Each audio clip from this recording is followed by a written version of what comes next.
नमस्कार,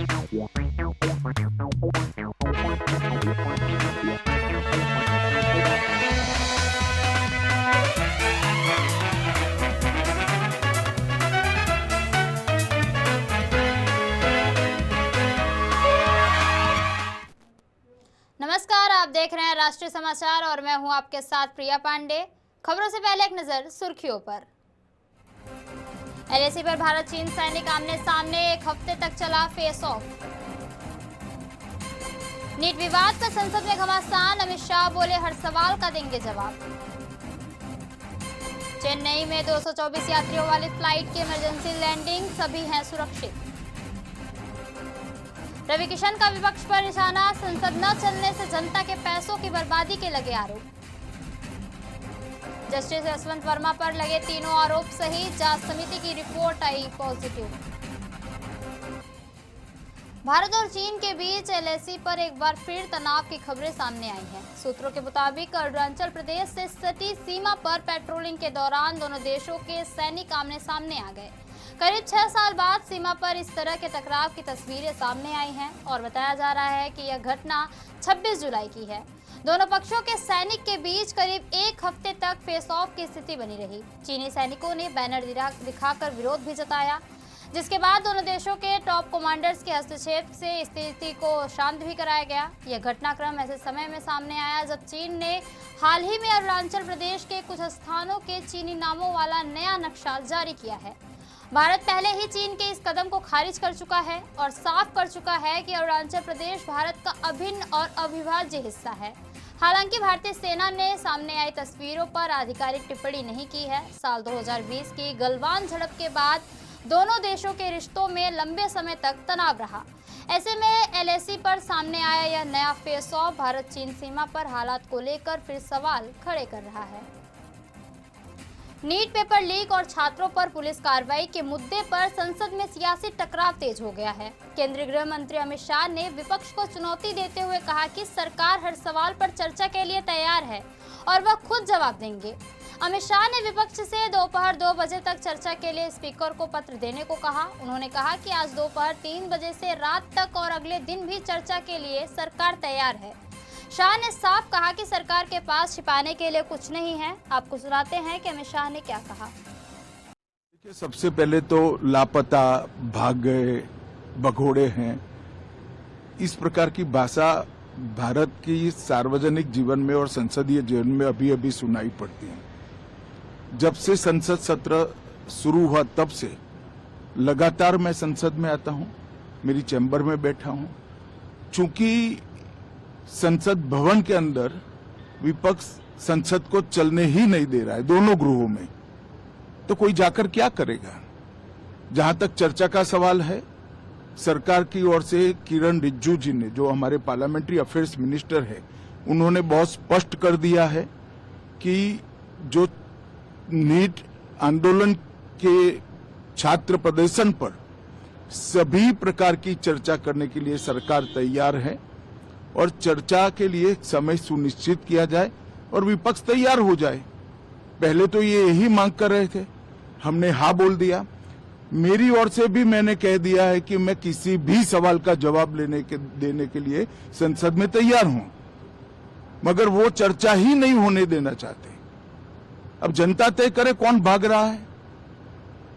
आज भी मैं कहता हूं, आज 3 बजे तक स्पीकर साहब को वो पत्र दे दे।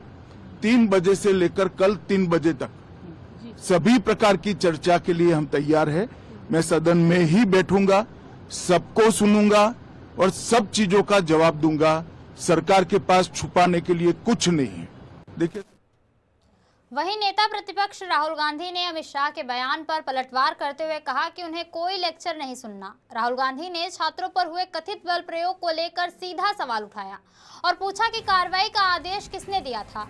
नीट और छात्र आंदोलन के मुद्दे पर अब सरकार और विपक्ष आमने सामने है। ऐसे में संसद की अगली कार्यवाही में भी इस मुद्दे पर जोरदार बहस के आसार नजर आ रहे हैं। हमने खारगे जी और मैंने प्रेस कॉन्फ्रेंस किया, बाकी ऑपोजिशन ने क्लियरली बोला है, we are not interested in listening to mister Amit Shah's imagination.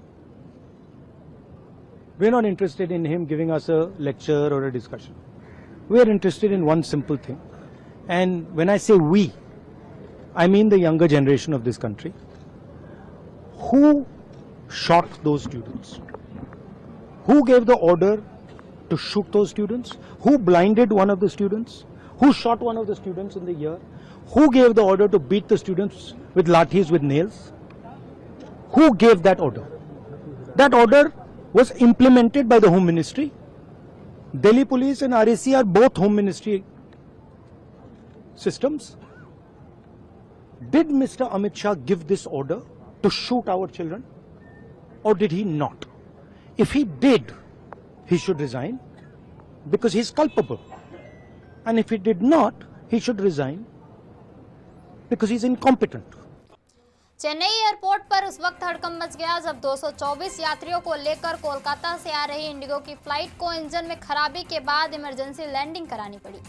Flight के बाएं इंजन में लैंडिंग से ठीक पहले खराबी सामने आई, जिसके बाद एयरपोर्ट पर फुल इमरजेंसी घोषित कर दी गई।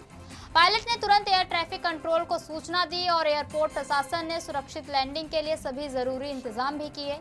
विमान रात 11:30 बजे रनवे 25 पर सुरक्षित उतर गया और राहत की बात यह रही कि विमान में सवार सभी 224 लोग सुरक्षित हैं। करीब 10 मिनट बाद फुल इमरजेंसी हटा ली गई और एयरपोर्ट का संचालन सामान्य कर दिया गया। अब संबंधित अधिकारी इंजन में आई तकनीकी खराबी की भी जांच कर रहे हैं। संसद में जारी गतिरोध को लेकर बीजेपी सांसद और अभिनेता रवि किशन ने नेता प्रतिपक्ष राहुल गांधी पर तीखा हमला बोला। रवि किशन ने आरोप लगाया कि संसद की कार्यवाही बाधित होने से हर दिन करीब 9 करोड़ रुपए का करदाताओं का पैसा बर्बाद हो रहा है। रवि किशन ने कहा कि केंद्रीय गृह मंत्री अमित शाह और सरकार विपक्ष के साथ हर मुद्दे पर चर्चा के लिए तैयार है। इसके बावजूद राहुल गांधी लगातार संवाद से क्यों बच रहे हैं, यह समझ से परे है। उन्होंने कहा कि अगर सरकार चर्चा के लिए तैयार है तो विपक्ष को भी बातचीत के लिए आगे आना चाहिए। रवि किशन ने विपक्ष से संसद की कार्यवाही चलने देने और जनता के पैसे की बर्बादी रोकने की भी अपील की है। 9 करोड़ रुपया भारत की जनता का बर्बाद हो रहा है रोज। 9 करोड़ रुपया संवाद करने के लिए एचएम साहब हमारे गृह मंत्री अमित शाह जी तैयार हैं, सरकार तैयार है। राहुल जी क्यों भाग जाते हैं, क्यों नहीं रहते? संवाद करिए, बात करिए। सदन नहीं चलाना है, राजनीति करना है। हर मुद्दे पर बात करने के लिए सरकार तैयार है, लेकिन आपको बात ही नहीं करना है। सुबह 11 बजे 11:05 पर सदन को स्थगित करवा दिया जाता है। 11:02 पर पता है कि बिल आना है, पता है कि सारे कार्य होने, देश के कार्य होने।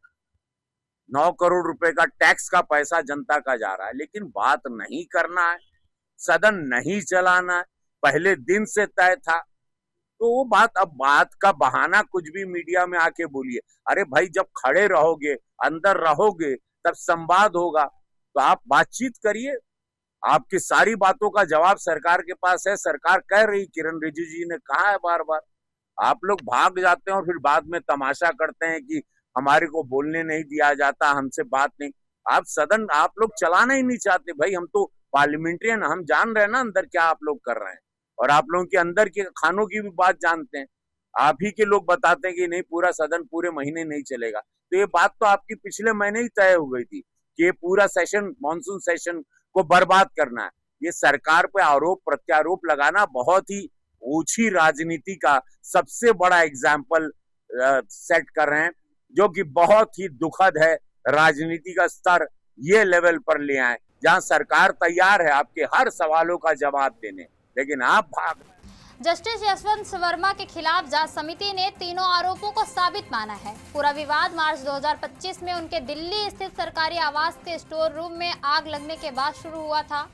आग बुझाने पहुंचे अधिकारियों को वहीं बड़ी संख्या में 500 रुपए के जले और अर्ध जले नोट मिले थे।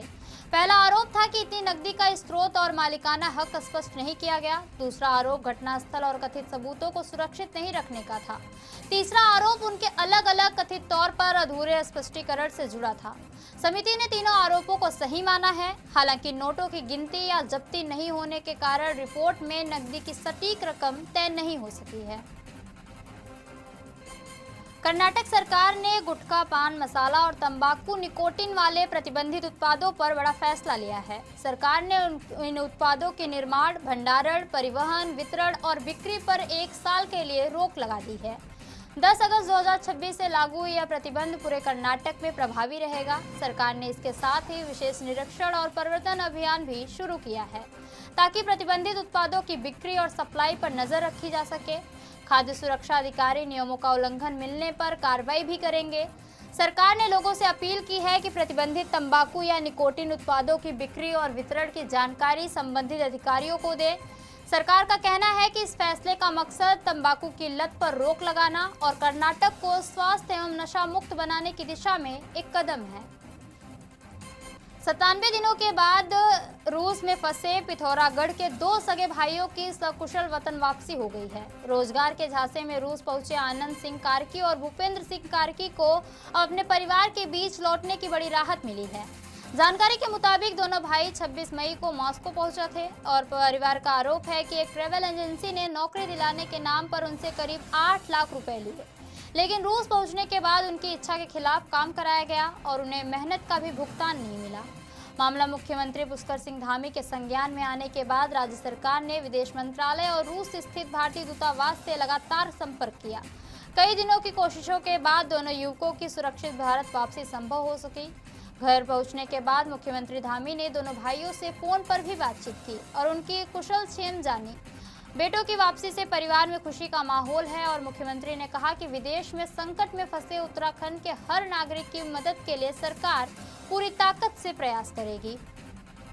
प्रधानमंत्री श्री नरेंद्र मोदी जी का धन्यवाद करता हूं, विदेश मंत्री जी का धन्यवाद करता हूं कि हमने उनसे अनुरोध किया और वहां पर उन्होंने जो भारतीय दूतावास है और रूस की वहां की जो एजेंसियां हैं, दूतावास हैं, उन सबसे संपर्क करके उनकी घर वापसी सुनिश्चित करवाई। और लंबे समय से वहाँ चूँकि वो फंस गए थे, आने में दिक्कत हो रही थी, लेकिन सरकार की सक्रियता के कारण से वो वापस आए हैं।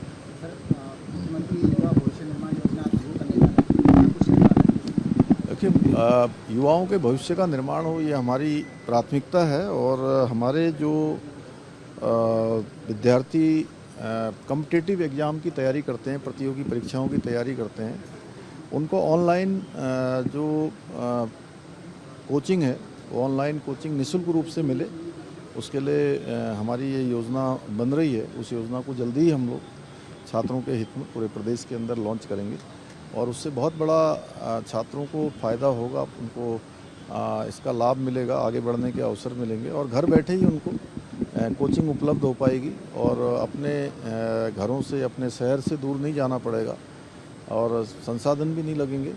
तो ये सभी छात्रों को, जो हमारे ऐसे बच्चे हैं, ऐसे छात्र हैं, छात्राएं हैं, ऐसे विद्यार्थी हैं जिनके परिवार के लोग उनका इस प्रकार का जो संसाधन नहीं कर सकते, नहीं व्यय कर सकते, उनको भी आसानी से शिक्षा मिल पाएगी। देश की शान तिरंगे के निर्माण में सूरत का टेक्सटाइल उद्योग भी बड़ी भूमिका निभा रहा है। गुजरात की सिल्क सिटी सूरत में हर साल करीब 1.5 से 2 करोड़ तिरंगे तैयार किए जाते हैं, जिनकी सप्लाई देश के अलग अलग राज्यों में होती है। स्वतंत्रता दिवस और गणतंत्र दिवस जैसे राष्ट्रीय पर्व से पहले सूरत का कपड़ा बाजार तिरंगे के रंग में रंग जाता है। कपड़ा व्यापारी ध्रुव गढ़िया के मुताबिक आधुनिक तकनीकी और बेहतर पॉलिश सिल्क फैब्रिक की वजह से सूरत में बने तिरंगों की मांग लगातार बढ़ रही है। इस कारोबार से सूरत में हर साल करीब 50 से 60 करोड़ रुपए का व्यापार होता है। इससे कपड़ा कारोबार के साथ साथ स्थानीय कारीगरों और श्रमिकों को भी बड़े पैमाने पर रोजगार मिलता है। यानी देशभक्ति और कारोबार का यह संगम सूरत को तिरंगे के निर्माण का एक अहम केंद्र बना रहा है। राजकोट से संपत्ति विवाद का एक बेहद चौंकाने वाला मामला सामने आया है। आरोप है कि संपत्ति अपने नाम करवाने के लिए एक बहू और उसकी 2 बेटियों ने बुजुर्ग सास ससुर को प्रताड़ित किया और उन्हें हादसे का शिकार बनाने की साजिश रची। पुलिस में दर्ज शिकायत 74 वर्षीय पुष्पाबेन जोशी ने की है। उनके मुताबिक 86 वर्षीय पति प्रवीण चंद्र जोशी के साथ वे राजकोट के कलावड़ रोड इलाके में रहते हैं। बड़े बेटे की मौत के बाद बहू किन्नरी बेन और उनकी 2 बेटियां पश्ची बेन और भव्या बेन भी उनके साथ रह रही थी। आरोप है कि 20 जुलाई को तीनों ने संपत्ति अपने नाम करने की मांग की और इनकार करने पर हादसा करवाकर जान से मारने की धमकी भी दी। शिकायत में यह भी आरोप है कि बुजुर्ग को झूले से गिराने के लिए उसे जानबूझकर तेज गति से झुलाया जाता था और रसोई के फर्श पर तेल पानी डालकर फिसलने का खतरा भी पैदा किया जाता था। पुष्पाबेन की शिकायत पर राजकोट तालुका पुलिस ने बहू और दोनों पतियों के खिलाफ मामला दर्ज कर लिया है और जांच भी शुरू कर दी है।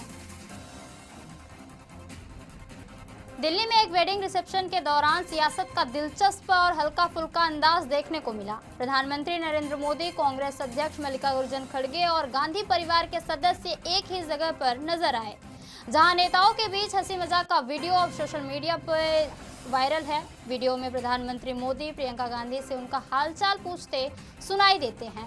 प्रियंका जवाब देती हैं कि वह ठीक हैं और पीएम से भी उनका हाल पूछती हैं। इस दौरान पास खड़े मल्लिकार्जुन खड़गे मुस्कुराते हुए पीएम मोदी से कहते हैं, भाई साहब आप थोड़े बदल गए हैं। खड़गे की इस टिप्पणी पर प्रधानमंत्री मोदी भी मुस्कुराते हुए जवाब देते हैं, अच्छा। इसके बाद वहां मौजूद नेताओं के बीच हंसी का माहौल बन जाता है। राहुल गांधी भी इस बातचीत के दौरान मुस्कुराते हुए नजर आते हैं और यह पूरा वाकया एनसीपी और एसपी सांसद सुप्रिया सुले की बेटी वेडिंग रिसेप्शन का है, जहां सत्ता पक्ष और विपक्ष के कई बड़े नेता भी मौजूद थे। राजनीतिक मतभेदों के बीच नेताओं का यह अनौपचारिक अंदाज अब सोशल मीडिया में खूब चर्चा बटोर रहा है। तो ये थी अब तक की खास खबरें, और खबरों के लिए बने रहिए राष्ट्रीय समाचार के साथ। तब तक के लिए नमस्कार। We'll be right back.